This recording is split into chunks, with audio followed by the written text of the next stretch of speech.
Hey guys, welcome back to episode 65 of Defining Truth, the podcast.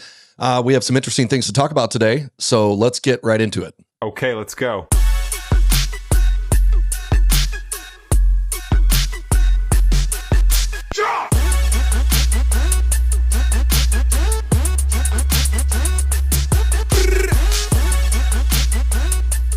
The conflict in Iran, we're going to talk about that, what's going on, what's happened, and some possible paths forward. Then we're going to talk about the domestic effect that it's had here in the United States and wrap it up with a biblical view on conflict and what the Christian's supposed to believe concerning these things when we see them. But first, I would like to pause for just a minute. We're going to play a video for you because our Giant Slayer Conference 2026 is about to happen. May 16th, we're hosting our first conference. We have some amazing speakers. I'll let the video speak for itself. Pastors, speakers, culture war leaders, and the goal here is to equip the next generation with the tools and apologetics needed to defend not only what we believe, but to stand firm and boldly in this culture. So check out this video about the Giant Slayer Conference. This isn't just another event. It's a stand for truth. In a culture that's changing fast, we're creating a place where clarity and conviction rise above the noise. The Giant Slayer Conference, sponsored by Defining Truth, is bringing together world-class voices and unapologetic faith. You'll hear powerful messages from Frank Turek, Jack Hibbs, Chloe Cole, Bill Federer, and others who aren't afraid to speak truth boldly. And we're excited to announce that the incredible Christian artist Bodhi will be leading a powerful time of worship that will set the tone for something unforgettable. But what we're building goes way beyond one weekend. Defining Truth is producing content, conversations, and tools to equip believers to stand firm every day. This vision is fueled by people who care deeply about truth being proclaimed. We're launching a grassroots fundraising campaign to expand the Giant Slayer Conference and grow the reach of our content. Every gift helps us create more content, equip more believers, and fill more rooms with truth that sets people free. Make sure you sign up with your email so you get notified when tickets go on sale because they're going to go fast. Also, give us a follow at YouTube, Defining Truth on YouTube and Instagram and X, and stay with us on this journey to spread biblical values in civics and culture.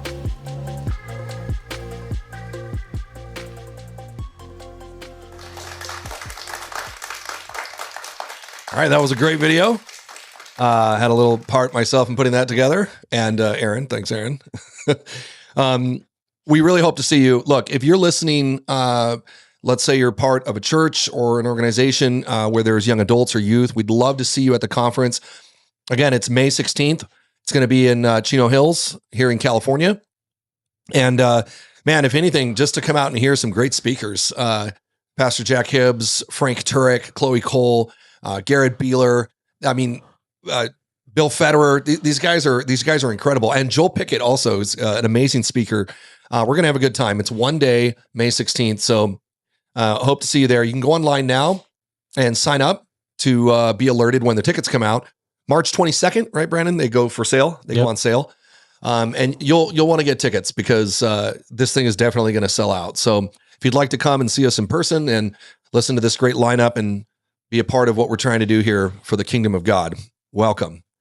Okay, let's get into today's news. So if your head's been in the sand for a couple months or less, you may not know, but here's what's been going on.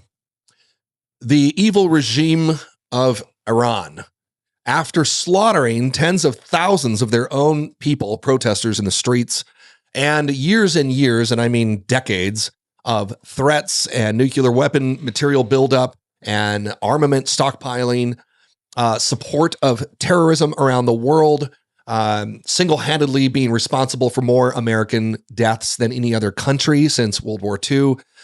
Now it comes time to deal with them. So what happened? The Israelis, along with the U.S. allies, launched an attack deep within the heart of Iran, in Tehran, the capital, striking at very strategic targets, military installations, weapons manufacturing locations, missile locations, and notably 40 plus of their leaders, IRGC leaders, and let's just, most notably here, We took out the Ayatollah. That happened within the first, 24 hours of the conflict. That guy's been in charge for many, many years in a brutal, brutal regime that he led. Ali Khamenei was killed in late February by joint U.S.-Israeli strikes. Now, what's happened in the aftermath?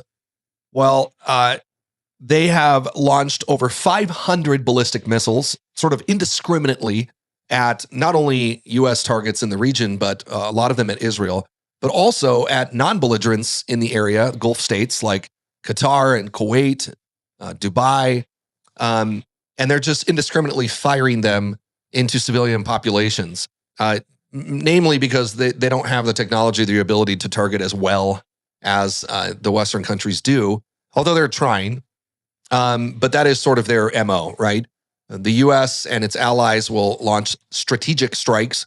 We can put a missile on top of a moving car and only affect that. At least that's the goal, right? There is collateral damage sometimes, and that's horrible, but we don't indiscriminately launch or carpet bomb civilian populations.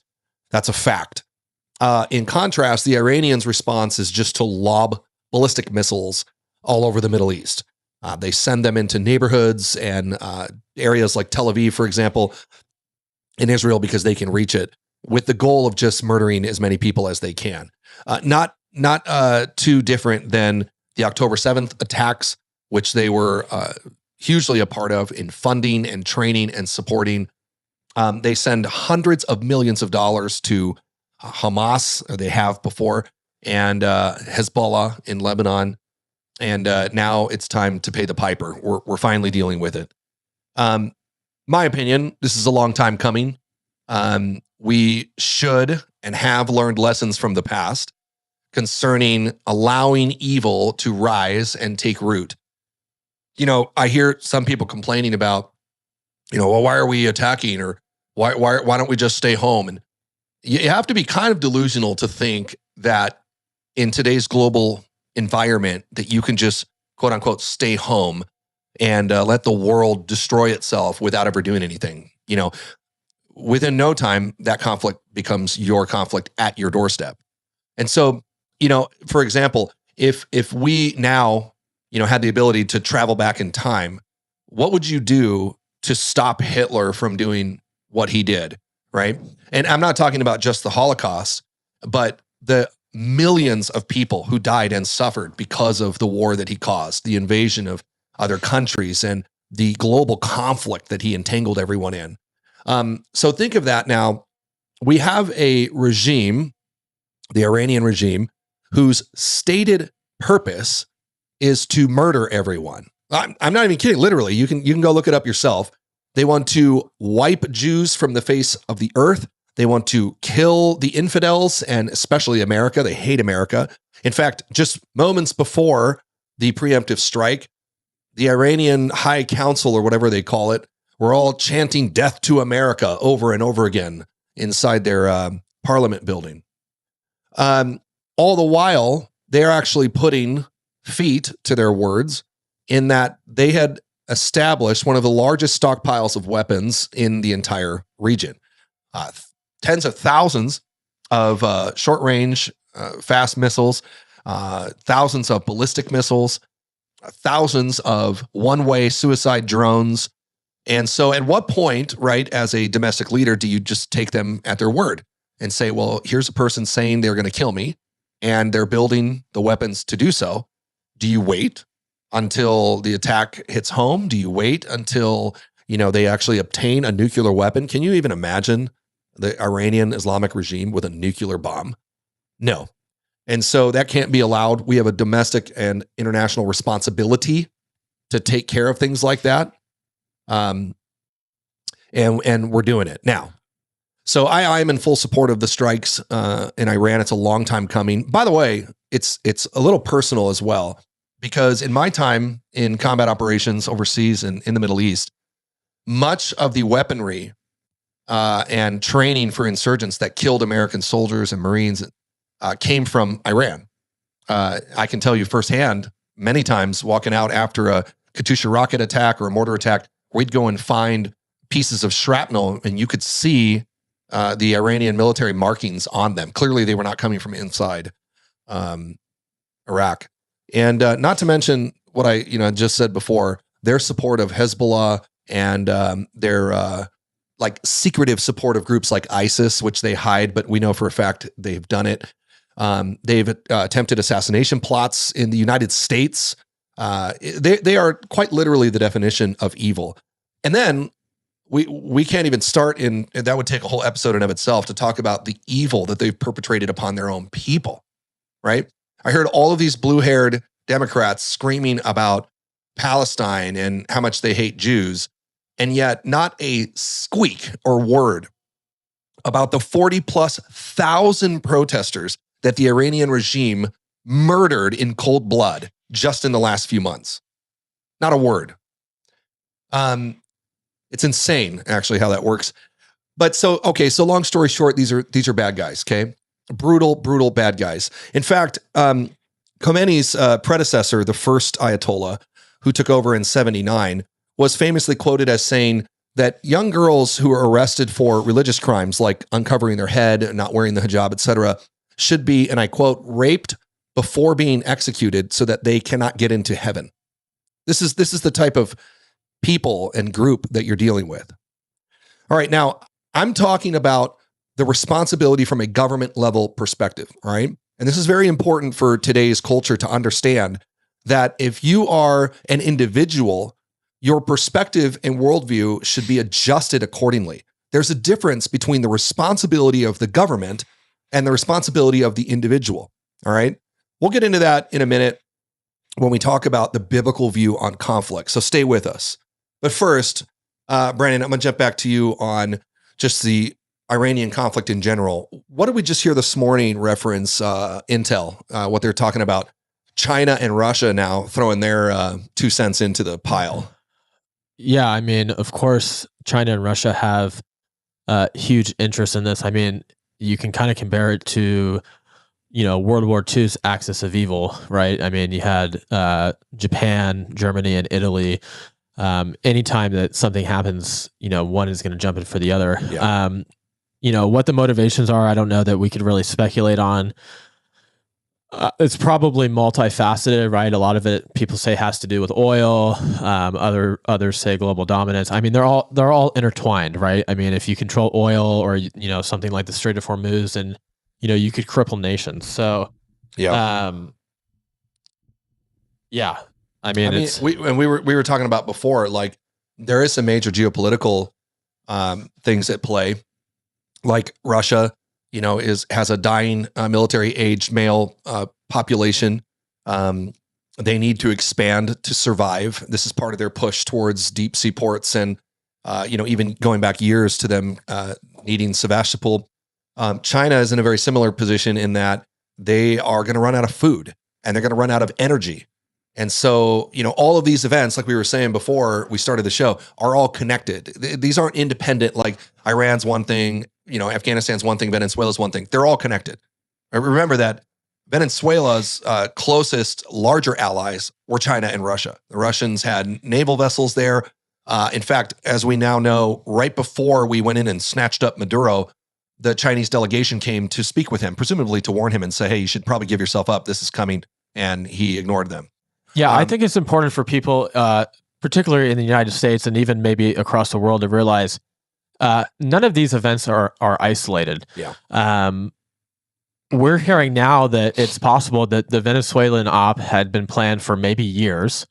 Right? People. I think people forget to realize. I was listening to a podcast with an undersecretary this morning from the Department of War. There's constant.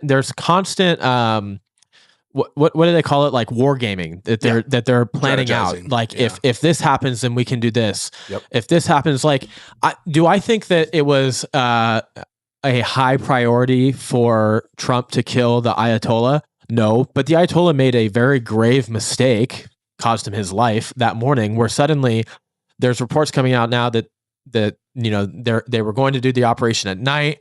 The CIA was monitoring the situation, and suddenly the leaders of Iran all gathered together in what we would call like a State of the Union, where all of the top officials are in one place, and the United States took advantage of it. Yep. I think that anytime that you can eliminate threats to the United States in particular and our allies, I mean, we should take every effort to do that. And I think that the majority of the people in the military would agree. So, like I said, Venezuela was being planned for years. Iran, the same thing. And we have to get back to the American way of thinking that we are the global peacekeepers across the globe. And nobody else is going to do it. Right. I don't think that, it's been proven we can't rely on anybody else to do that. We need to do that. So if we can spread democracy and take out evil at the same time, because we talk about this all the time from a Christian perspective in particular, there is no moral equivalence between somebody like the Ayatollah in Iran and President Trump. Okay, you might not like the way that he tweets, but they're not on the same playing field. Absolutely. One is a good guy, one is a bad guy. Now, there's plenty of people in Iran who might say the opposite. You know, the Ayatollah is a good guy and Trump is a bad guy. Well, okay, they're just wrong. Yeah. There's no ifs, ands, or buts about that. So. Yeah. You've seen all kinds of crazy things across, our nation recently. You had the Marine who, stood up in front of a Senate hearing. Ginty. I don't know what his name is. And I mean, it's just totally out of line. That would have not, as somebody who has... McGinnis, sorry. Yeah. McGinnis. Brian McGinnis. My grandfathers, uncles, both of my brothers are active duty. Like, nobody supports that guy. That guy was... There's a time and a place to make your opinions heard. And as somebody who's in the military, it's not at a Senate hearing. So, as far as what's going to happen, in the immediate future, there's a lot of fears about homegrown attacks. We saw already probably what was a lone actor who was definitely encouraged by what was happening in Iran. I'm referencing what happened in Austin. I don't think that was like a sleeper cell. I think that's just somebody who was a sympathizer. Yeah. I think it'll be important for Trump and the government, while they're taking care of business overseas, to remind the American people that, they're doing what they can to make people safe. We've already seen, for example, the front gate of Camp Pendleton was shut down just this morning over a suspicious package. Everybody's kind of on, high alert. For all we know, that could have been a piece of trash that blew up near the front gate. We don't have a lot of details on what that was, but everybody's kind of nervous right now. So yeah, and we have a source, right, that sent us some information. This is except for I'm going to have to talk to my source. Actually, I was just texting with him. That's why I was thrown off by your question, because I'm going to have to talk to my source. He gave me some intel that now is being walked back. There was a memo that went out from apparently the Pentagon talking about service members deleting Snapchat and Uber because it had been compromised. And I just went to go look that up now, and now there's reports saying that it was a fake DoD memo. But my source is ensuring me that hasn't been walked back, and he heard that from a high level of command at his level. So, well, I will say I did see legitimate U.S. Air Force installation warning that went out. It was another memo saying something very similar, and that is confirmed 100% real. And if you're listening, in just to clarify what we're talking about, it's no secret that the years of open borders under Democrats have left the United States very vulnerable. There are thousands of bad actors who have entered the country, and I'm not talking about regular people like illegally immigrating. I'm talking about terrorists and cartel members and violent offenders. Many of which are known terrorists, right? They're on watch lists, et cetera. They're here. And there are certain groups who've been warning for years about this. Sarah Adams is one with the, her private intel group, and they have some great products, by the way. They have been warning now for many years about lone wolf style attacks and cells here in the United States. And some of us who pay attention to that have been tracking that for a while. And so we're always kind of on the lookout. And then when was this, Brandon? Yesterday? When did Trump make that statement regarding domestic attacks? Yeah, it was a couple of days ago. While you're looking at it, another thing that people is important to note. to my comment about the package at Camp Pendleton, this is not out of the norm. I remember being a kid during 9/11. I was in kindergarten, and like we lived on Camp Pendleton. We didn't go to school that day. They shut down the base. There was nobody coming on or off. So when things like this happen, it doesn't necessarily mean that there is a threat that they know about. But my gosh, you have to take precautions to protect people. So I think it's a small sacrifice to keep people safe. Absolutely. So here's Trump's statement. This is according to Time, who reported this. Trump acknowledged the possibility of retaliatory attacks within the United States, stating such events are expected and planned for, and that casualties are an expected outcome of being at war. In response to a question regarding the potential for retaliatory attacks on American soil, President Trump stated that such possibilities are expected and planned for. He affirmed that expectation of consequences, stating some people will die when you go to war, some people will die. That statement publicly confirms that the administration anticipates domestic attacks as a direct consequence of its foreign military posture. This is essentially, according to Time, the president conditioning the public to accept potential casualties on home soil as an unavoidable cost of conflict. So again, sort of just reaffirming what we've tracked for years, that there are some huge vulnerabilities. And this is why national security is important. And just a side note, to bring it into the Christian worldview, this is why if you're not involved in national security, you should just keep your mouth shut about national security stuff. If you're like a youth pastor or something like that, you should look at it biblically from the perspective of what is the government's role and what is my role as a Christian, right? But when you start commenting as if you're an intelligence officer or as if you are the Department of Homeland Security and you know what's best without having access to any information or whatsoever, that is when you get a lot of dangerous and ignorant comments. You see this on social media. Forget, churches or Christians aside, people in general on social media coming to these wide, broad conclusions, these generalizations about everything. They have an opinion about everything. And 99% of it is completely ignorant. They have no idea what they're talking about, or they're listening to people who have no idea what they're talking about. Literally no access to information, right? You have morons like Nick Fuentes or Tucker or Candace, people that we've talked about, have absolutely zero access to real world actionable intelligence or information. No idea what they're talking about. They're driven by hatred. They're fueled by emotional individuals who are exploited by them to make money. And social media is replete with this type of nonsense. Everyone has an opinion. You know what I mean? It's the same thing they did to police for years. Everybody sits on their couch and watches a video. Well, I would have shot the pinky ring off that guy's finger while he was running full speed at me with a knife. I mean, it's just like, I don't know when America lost its mind, but we need to settle that down a little bit.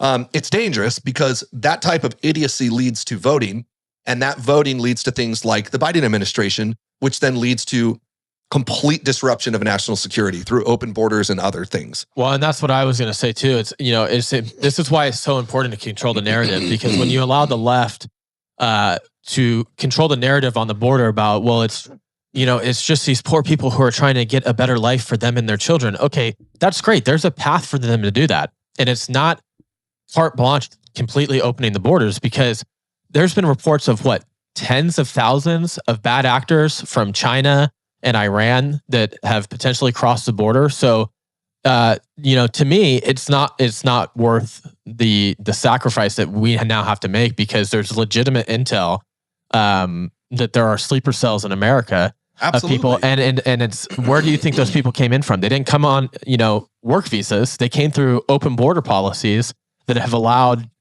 just anybody to come in. And you have the left who wants everybody to think that it's Christians and the right and conservatives are anti-immigrant. No, I'm anti-terrorist coming through the southern border to kill people when they get ticked off that we did something in Iran. So we have to get back to controlling the narrative, and that comes down to election results and things like that. Yeah, and I think it's important to point out too, again, from the Christian perspective, that you have to separate individuality from the government's role, right? Romans 13 says that the government's role is to bring justice, to bear the sword, that evildoers should fear them, okay? That's not an endorsement of personal vigilantism. It's not saying that people should fear you. You know, you're the youth leader at your local church, and you're confusing the role of like the U.S. military with your role as a pastor. It's a false equivalence. And you got to think deeper than that, right? Critical thinking is important to navigate and discern what's going on in the world and times around you. And you have to do that. Otherwise, you give people bad advice, bad counsel. And that's not an attribute a Christian should bear. We are to bear, we are to have discernment through the Holy Spirit. We're supposed to have wisdom, right? Through the fear of God and the intaking of his word to rightly divide truth from falsehood, right from wrong. And part of that is understanding, how God has established the world. What does the Bible say about borders and the role of government and the role of law enforcement and the military, et cetera? The Bible has a lot to say about all this stuff. So that's very important that we are ensuring we're not parroting the world's narrative, and that you should basically stop and ask yourself, is this a biblical worldview or is this the devil's view? Which one am I espousing here? That line right there completely changes your viewpoint on a lot of what's going on in the world. Real quick on before we move on from the intel part, I know we kind of got away from that, but Russia is, as of this morning, news open sources is reporting that the Russians are providing targeting intelligence to the Iranians. This is Russia sharing intelligence on the locations of U.S. military assets in the Middle East, including ships and aircrafts, which could help Iran target them. Why they would do that? They're Russians, right? They've done this for years. They're a global opponent. I know it might be a shock to some of you that we have opponents out there in the world, but that's what they do. This reportedly includes satellite-derived or surveillance intelligence that improves missile or drone targeting, something, as we mentioned, the Iranians have an issue with. The other one is China. That's actually the most recent. I just read that before we started today. They are now considering financially supporting the Iranian regime directly with finance, but also with components and weaponry. And if you didn't know, that's China buys the majority of Iran's oil exports, so that they are hugely dependent on them. And that revenue, by the way, funds Iran's terrorism, the IRGC, proxy groups like Hezbollah and Hamas, literal terrorist organizations. It stabilizes the regime financially. So sanctions have always hurt them, but they've always found a way around it because of these global opponents. Like, you can list them all out: North Korea, Cuba, Iran, China, Venezuela. Formerly, we dealt with that a little bit. Russia, etc. So let's real quick move into the possible paths forward. I do think that, so here's essentially what happened. I think that this administration assessed that Iran was weak economically right now and politically and culturally. There were mass protests going on. There were economic issues.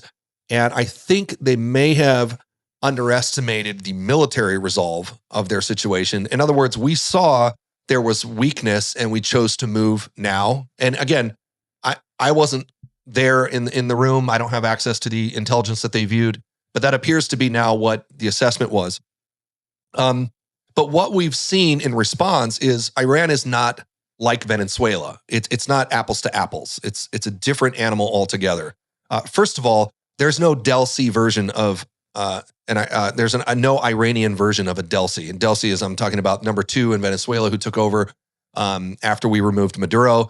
And, we basically said, look, we're going to let you stay in charge, but you're going to play by our rules or else you'll be the next body to be snatched up.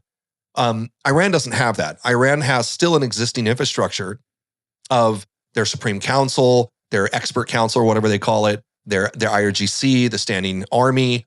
And they clearly, despite us removing over 40 of their heads and leaders, have continued to be able to target assets in the region. They're still fighting. They're still oppressing people. I just read yesterday, IRGC put out communications, national communications there in Iran, saying anyone protesting now will be considered a traitor and killed immediately. They're just openly saying that, right? Pause for a minute. Where's all the human rights activists now? Where's all the crying blue hairs? They're blaming Mossad. It's actually Mossad who was doing it, right? Right, yeah. So yeah, truly evil people. We've not been able to incapacitate them entirely yet. Again, we mentioned they have launched over 500 ballistic missiles, over 1,000 suicide drones, and it looks like they have a lot more. So what are we saying here? I don't think it's possible to have regime change from 30,000 feet in the air. You have to have a ground plan. Now, here's where we enter this sort of modern conflict of long gone are the days where we fully committed to the destruction of our enemies, which is what a military's role is. Now, I hear a lot of that rhetoric. I hear, Secretary of War Hegseth is talking about total annihilation and crushing, and that's the right attitude when you're a warrior. That is the way that you should view things. But is there a domestic appetite for it? I think not. And what I mean is, if we really want regime change, there has to be boots on the ground. Okay, that's either protesters or nationals there in Iran stepping up to do it. But the problem is they're not armed. They don't have any weapons. And there's a brutal Gestapo-esque type regime there that enforces and brutalizes people. There's no ability for them to have a civil war or anything. Yeah. The other one is the Kurds. A couple thousand of them have crossed the border into Iranian territory, but are a couple thousand going to take Iran? I don't know. And then, of course, lastly is a coalition, a Western coalition that says, we're tired of this medieval savage regime. We're never going to let them have nuclear weapons because we have to protect our own countries and our families. And so we're going to go in and we're going to take them. Now, I don't, people online are like, that's warmongering. That is an infantile way to view that, okay? In today's world and superpowers and how close everyone is now, if you know that your enemy is there and you allow them to continue to advance and proliferate their plans to murder you, then you're guilty of not doing the right thing. Now, again, this may not be a popular opinion. This is my own, but I believe in American, the Pax Romana, okay, the American peace through strength. I don't think we should have ever left Iraq or Afghanistan. We should have stayed there for at least 100 years. And if we need to do that in Iran, then we should have, and we should have stayed. Somewhere along the line, we lost that concept. Listen, Afghanistan was fine. It was beautiful. Before Biden destroyed all of our work there, for the first time in decades, women were able to go to school. Little girls were learning to read. Boys were getting jobs in things other than goat herding and terrorism. We were building roads and universities. There was virtually zero U.S. casualties the last few years in Afghanistan, except for one or two here or there, or accidents, etc.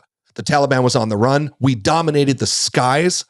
We had total control. Not to mention a growing relationship with Afghanistan, which greatly benefited the United States. Minerals, precious minerals, oil, not to mention just the strategic location that Afghanistan is regarding China and Russia. Why did we give that up? Because Joe Biden is corrupt and his family is corrupt. And we've covered that in other places, but there was a clear and direct line between Chinese intelligence and the Biden family. That's why he granted himself complete immunity over a blank carpet, was it 14-year period, 12-year period? 15 or something. Why do you think he did that? Because they were dirty. Now, same thing in Iraq. Obama wanted to make a name for himself, and look what I did. I withdrew. See, the illusion of peace is just that. You removing troops from an area and claiming that it's the most peaceful thing is just kind of ignorant. What happened immediately when we left Iraq was ISIS. ISIS exploded. You saw a lot of backpedaling for all of that during the Arab Spring stuff, like when they were, the Obama administration was trying to hide the fact that Al-Qaeda was on the rise again, that terrorist groups were growing. They tried to hide that for months and months and months leading up to the Benghazi attacks in Libya.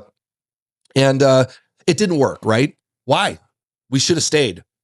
And the bottom line is, if you are a brutal, medieval, savage regime acting like you live in the year 1200 and you want to, the modern world doesn't want to tolerate that, then we have to control it. That's the bottom line. And the United States and the Western allies are the only ones that have the ability to do that. And by the way, once we were there, it was great. Again, let's go back to Afghanistan. You had an entire generation, kids that were born and now 20 years old, before we brutally handed them over to the Taliban. who immediately digressed back to the Middle Ages and started beating people, beheading people, executing people. Oh, what? Is that in the name of peace? So again, I'm just bringing this up because we should learn from history, and that the Middle East is not Seattle. It's not Christianized. It is an ancient medieval Islamic culture that is on a whole different planet when it comes to culture and how they relate to the rest of the world around them. Okay. And knowing that, those are facts. That's not up for debate. That is, it is what it is. Knowing that, you have a responsibility to protect your country and those around you and your family. So do you let people like that have nuclear weapons or proliferate thousands and thousands of suicide drones? And I mean, this is what the Democrats did before, in that they released billions of dollars to this evil regime. Obama did, Biden did. Yeah, well, and I think too, because you made the comment about staying somewhere for 100 years, and that sounds like a long time. But the United States has a history of doing this. I mean, post World War II, look at Japan. The United States defeated the empire, total unconditional surrender by Japan after the atomic bombs. And, we stayed there, occupied and rebuilt their country. They were required to demilitarize. We prevented future militarism by them, but they became a long-term, they basically went from an enemy state to a long-term U.S. security partner in a very important region, the East Asian region, because of China. So for people to think that couldn't have happened in Afghanistan, I mean, you talked about it. It was already happening. We had been there for 20 years. We've been in Japan for, that was in 1945. So 81 years we've been there, almost 81. It will be at the end of this year. It takes time to basically recreate the psyche of people. I mean, Japan, same thing. They were willing to crash planes. The kamikazes were, pilots were crashing planes into ships and other things. You have to almost, and people are going to hate this in 2026, but you have to rewire people's brains to go from these savage empires to living in a modern democracy. Well, it's uncivilized, right? It's wherever Christianity spread, civilization followed, and freedom followed, and liberty for women, for workers. It's all because of Christianity. Much counter to the ridiculous lies of the left today, these progressive Marxists that think that they're the heroes of the people. Everywhere leftism has gone, it has destroyed people's lives. Everywhere Christianity has gone, you see freedom, liberty, economy. It's what you're contrasting, the difference between a Christian Western world, a Western worldview, and that of a culture that believes that we should have mass suicide bombings to deal with our problems, that we should indiscriminately target civilian populations. It's interesting too about the point about Christianity and freedom. I didn't realize until recently. It's amazing where you can see the positive spread of Christianity just about anywhere, probably anywhere. Hula dancing, for example. Polynesian hula dancers were strictly male until Christian missionaries came and were like, no, women can do that too. I mean, it's just just crazy. Yeah, that show, what's that Hawaiian show that came out on Apple TV? I don't know. With Jason Momoa. It's absolute garbage rewrite of history. Like they showed like women warriors and all this. Have you ever looked at the real history there of like King Kamehameha and all those guys? Yeah, they're also savages. I mean, dude, women were not allowed to eat with men. They weren't allowed in the same room. Yeah. And when they died, the women were buried alive with them. Well, look at Iran. Men and women do not, when men and women get married in Iran, or when a guy and a girl in Iran get married, men and women do not mix at the wedding. They have separate parties. Everything there is like this medieval, archaic, oppressive. It's just, I don't think people in the United States realize, there was a great side-by-side that I saw as women in Iran were removing their hijabs. Liberal women in America were putting theirs on because they're just virtue signalers. I know. Unbelievable. I know. And to that point, Christians should have nothing at all to do with that. No. Nothing. The world's narratives are lies because they're based in falsehoods. And as a Christian, you should have nothing to do with that. So find yourself on the right side of history. And I think sometimes that starts by educating yourself.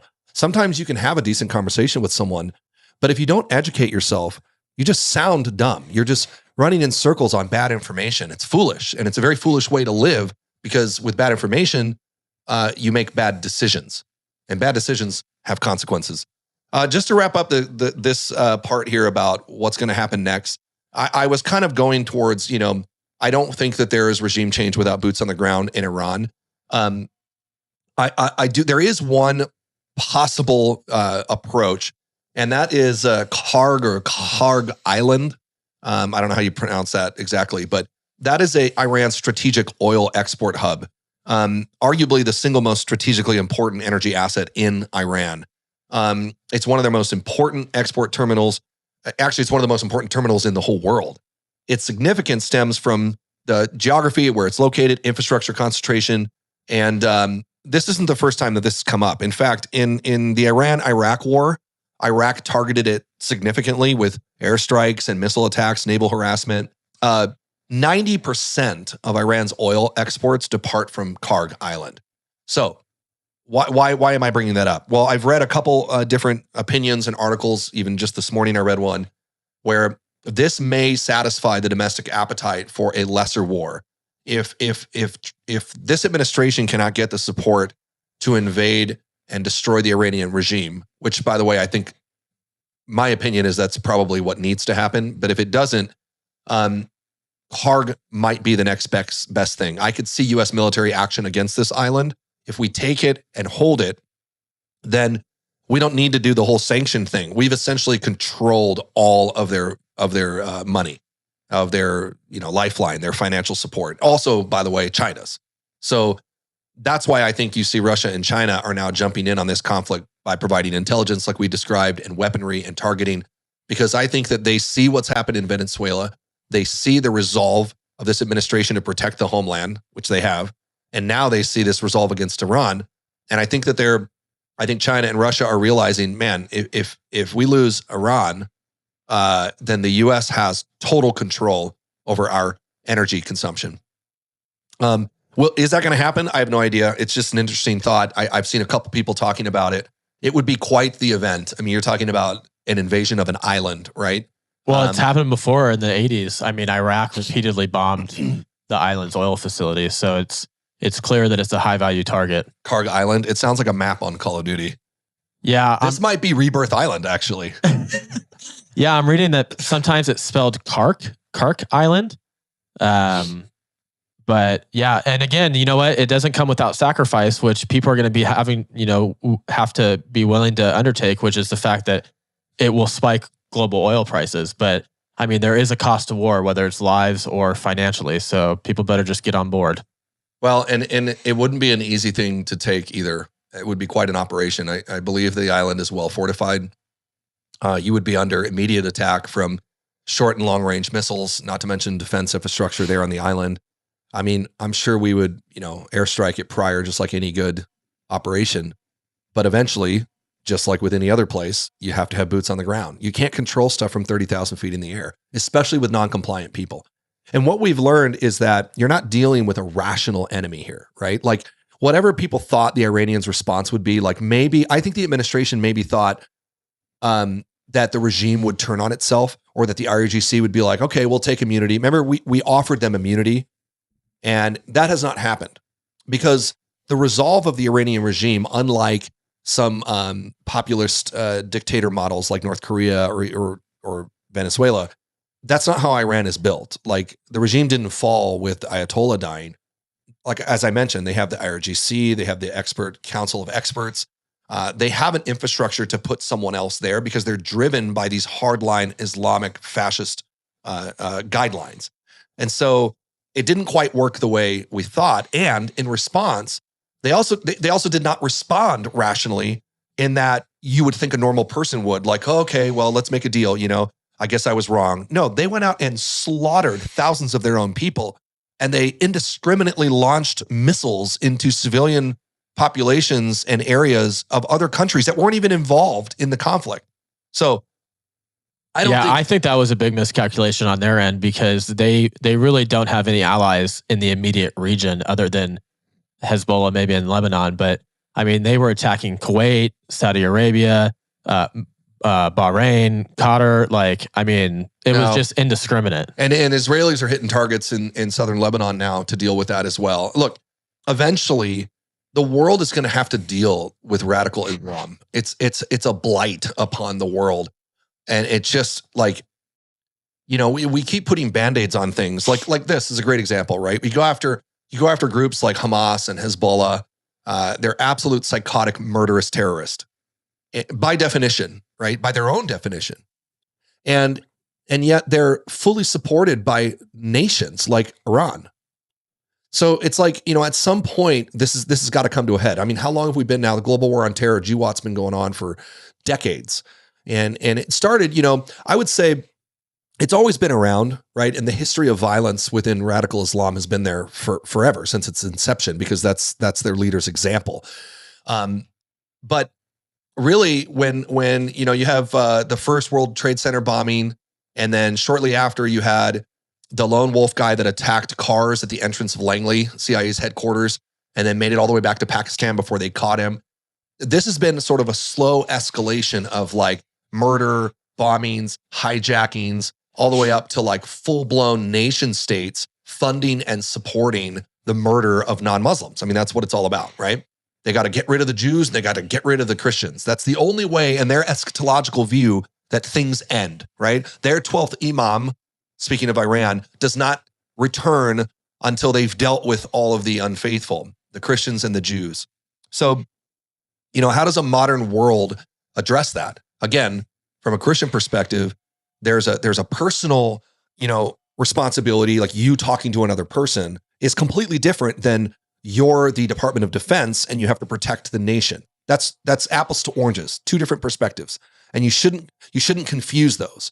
And we know that because the Bible explicitly endorses that. So let's jump in here just at the end on the biblical view on conflict. I recently did an interview up with Shabbos Kestenbaum with PragerU. We talked about the theory of just war. And we talked about guys like Thomas Aquinas and Maimonides. And, essentially, the Bible explicitly endorses the use of force, the physical use of violence. But there are parameters there. Okay. So for people who like to say, Christians should never be involved in use of force. And what do you do with then institutions like law enforcement, police, military? When is it appropriate? Well, again, like we talked about earlier, Romans 13 specifically says that the purpose of government is to bring the sword, to provide justice, and that evildoers should fear them. Now, that is a explicit endorsement of the government using weapons, using force to protect innocent. Okay, and you can go all throughout the Old Testament. It's there as well in Proverbs and in Ecclesiastes, notably that it is your responsibility as an individual, if you see evil, to do something about it. These are the sort of the roots of this, right? That you are a coward. Actually, you're also guilty if you stand idly by while evil passes and you do nothing about it. And so we have this infrastructure, which is God says evil has to be dealt with. It's actually evil to not deal with evil, is what God teaches us. Your responsibility is to protect the innocent. You as a man, for example, are not supposed to allow someone to break into your home and rape or murder your wife and kids. You would be a coward. You'd be failing at one of your primary duties of protecting your home and your family. That's what the Bible teaches. And self-defense is obviously supported. And so the framework includes a system which God has provided for us to accomplish that, mainly government. And part of the government's job is to protect innocent and to punish evildoers. So now you can get into the arguments. I love all these, amazing intel analysts on social media these days, but absent you having direct understanding of the industry, the intelligence, or how the world works, what are you really arguing here if you oppose, things like law enforcement or military action? I would submit that, one, you probably don't know what you're talking about. Two, you have an incorrect worldview, biblically speaking, of the role of government and its job to enforce laws and to keep the peace and to protect the innocent. Okay. So are you protecting the innocent if you allow an evil regime like Iran to build a nuclear weapon? Would it be protecting the innocent to allow Hitler to do what he did without ever opposing it or saying, well, I only care about America. How long did that last? Till about Pearl Harbor. So, at what point you jump in can be debated. But again, if you're an individual on your couch on Instagram, you're not the Secretary of Defense. Your question isn't, as a Christian, like, well, I want to be in the room. Trump should have called me and asked me when we should strike and not strike. You got to back off that perspective. That's not your role. That's not your place. The bigger perspective is, what is the government's job? Is their role to defend the homeland? Now, you can get into how they do that, but you have to answer the first part. Is their job to defend the homeland, yes or no? And is that biblically supported? The answer is yes. That is their job. That is the government's role. That is the military's role, just like it's the police's role to enforce laws and use physical force to protect people and subdue evildoers. And that is explicitly endorsed in the Bible. So you need to filter that, right? Or your opinions through the lens of what is the appropriate role. Now, Jesus said, turn the other cheek, right? But he's not talking about individual vengeance. I'm not saying that it's your job to go and enforce the rule. If your neighbor makes you mad, you don't have authority to go over and execute your neighbor. That's being a vigilante, and that's wrong. And in fact, the government should come and punish you for it. Okay? But you're not the government, and you're not the police force, for example. You're not the intelligence community. So your personal response as a believer with those that God has placed in your life is a completely different conversation than the relationship between the Department of War and America's enemies. Does that make sense? I feel like a lot of people got these two things, confused. So you can support the role of government in its effort to protect America. And it's okay to say, I don't understand everything about geopolitics or, the intelligence that's driving U.S. actions. But I know that the government we've elected is trying to protect the people. So People, I think, just need to slow down sometimes when you look at situations, and people make mistakes. I'm not saying that. I'm not saying that no one can ever be wrong. I'm talking about just the big picture here. The 50,000 foot view is that there is a role established biblically for the government, and that is to protect the innocent, to defend justice, and to punish evildoers. And by the way, that has upheld basically all of civilization. When we use the word civilization, we're talking about Christendom, talking about Christianity as it spread throughout the world, and it brought these views and these ideologies: structure, government, law enforcement, peace, defense. That is what civilization is. And so what you're dealing with is there are places and countries that are uncivilized. They did not advance towards those Christian worldviews, those perspectives. And so you have exactly what you'd expect: the loss of freedom, zero liberty, the punishment and oppression of women, the brutal violence within their culture. That's what you get in uncivilized groups, cultures, etc. So the question today is, how does the civilized world deal with the uncivilized world? Well, there's no need to reinvent the wheel. We're not the first ones to deal with this. As Brandon, you were talking about earlier, we had to deal with the Japanese Empire as it spread brutally, by the way, across the Pacific and the countries that they affected. I mean, my gosh, dude, you read some of the stuff that the Japanese Imperial Army did. It was like on another level of savage violence, suicide bombings, their kamikaze planes, etc. It was a dying, savage culture, an uncivilized culture that eventually became the world's problem, or the Nazis, right? Untold of horrors. Or today, Hamas, right? Unspeakable violence and brutal evil committed against civilized people. These are big picture topics. We're not getting into the microcosms of, well, he said this and this, I don't like his doctrine on here, or this theology, and this guy's a Jew, and this guy's a Christian, and this guy's a Catholic. Dude, you can get into debates on an individual level if you want, but big picture guidance here on national movements is what you need to interpret what's going on globally. And I will tell you this: if you fail to grasp the severity of this, then we will suffer exactly what our precedents have. Like, we're no different.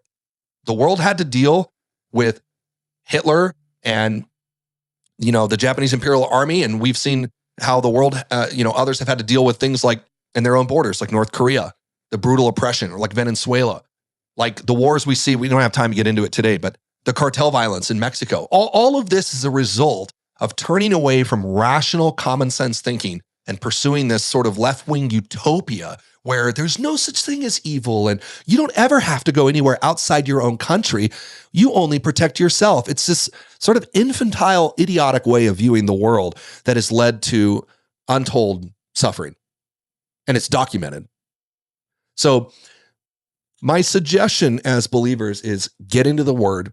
And if you're going to make a comment or talk about something politically or an incident in the world, if you even need to, if you're going to, make sure it's filtered through a correct biblical worldview. And that it's that, not the world's opinion. Do not be a parrot of the God-hating left. Everything they do on the left, I should say secular humanism, is founded on the essential belief that there is no God, government is God, people rule themselves, we are the solution to all. If that's who you're taking your opinions from, then there's something wrong, especially if you're putting God's name on it. And that extreme is on all sides, by the way. You have it on the far woke left, and you have it on the far insane evil right. As I mentioned, guys like Nick Fuentes and all these, like, they are just disgusting. So the stuff that they're propagating and saying is insane. We just need to come back, take a deep breath to common sense and say, what is the purpose of government? What is the purpose of law enforcement? And affect change where you can affect change. Okay? Like, you can vote, you can get involved, you can stay informed.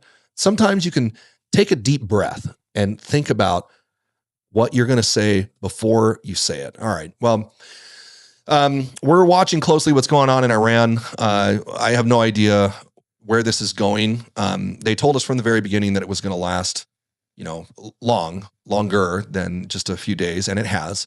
So we'll continue to monitor that.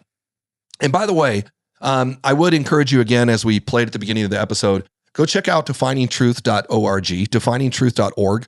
You can watch some new videos we put up there on kind of our goal and what we're doing, and check out the video we put up about the conference, because if you're interested in all of this stuff that we're talking about, this is exactly what Giant Slayer Conference is about. We want to give the next generation the tools and equip them with the ability to think properly, to think through critically and logically through circumstances and political issues and civic issues and even theological issues and interpersonal issues. The Bible has an answer for everything. And our goal is to put some fantastic speakers, pastors, and culture leaders in a room and equip you to go out and do that. And we got to recapture this next generation, because we're losing them to the world. And the world has nothing but lies and failure, no matter what illusion of peace they have up front. It doesn't end well. Anyways, Brandon, you have any closing thoughts, or we're good? No, I'm good. All right. Thanks, guys. Check it out. Follow us on Instagram and YouTube. Please go to definingtruth.org and check out our website. Sign up for emails. We'll keep you updated. Until next time. Okay, let's go.